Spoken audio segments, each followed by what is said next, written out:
Gaza, ഇസ്രായേലിന്റെ നയത്തിന് നീതീകരണമില്ല. പാത്രിയാർക്കീസ് പിസബല്ല.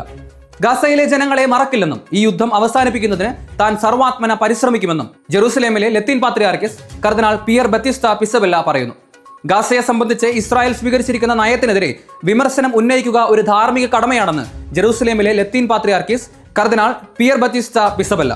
Israel July 17-ന് ഗാസയിലെ തിരുക്കുടുംബ ദേവാലയം ആക്രമിച്ചതിനെ തുടർന്ന് അവിടം സന്ദർശിച്ച അദ്ദേഹം വത്തിക്കാൻ മാധ്യമത്തിന് അനുവദിച്ച അഭിമുഖത്തിലാണ് ഇത് പറഞ്ഞത്. തങ്ങൾ ഒരിക്കലും ഇസ്രായേൽ സമൂഹത്തിനോ യഹൂദ മതത്തിനോ എതിരല്ലെന്നും എന്നാൽ ഗാസയുടെ കാര്യത്തിലുള്ള ഇസ്രായേലിന്റെ നയത്തെ വ്യക്തതയോടും സത്യസന്ധതയോടും കൂടി വിമർശിക്കേണ്ട ധാർമ്മിക ചുമതല തങ്ങൾക്കുണ്ടെന്നും പാത്രിയാർക്കീസ് പിസബല്ല വിശദീകരിച്ചു. ഗാസയിലെ ജനങ്ങളെ മറക്കില്ലെന്നും സഭ മുഴുവന്റെയും സകല ക്രൈസ്തവരുടെയും ഹൃദയത്തിൽ അവരുണ്ടെന്നും ബുദ്ധിശൂന്യമായ ഈ യുദ്ധം അവസാനിപ്പിക്കുന്നതിന് താൻ സർവാത്മന പരിശ്രമിക്കുന്നുവെന്നും അദ്ദേഹം അവർക്ക് ഉറപ്പു നൽകി.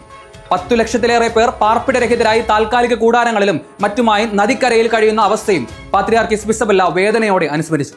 അതുപോലെ തന്നെ ബോംബാക്രമണങ്ങളാൽ മുറിവേറ്റ് അംഗവൈകല്യം സംഭവിച്ച് ആശുപത്രിയിൽ എത്തിയിരിക്കുന്ന കുഞ്ഞുങ്ങൾ ഉൾപ്പെടെയുള്ളവരുടെ ഹൃദയഭേദകമായ അവസ്ഥയെക്കുറിച്ചും അദ്ദേഹം പരാമർശിച്ചു.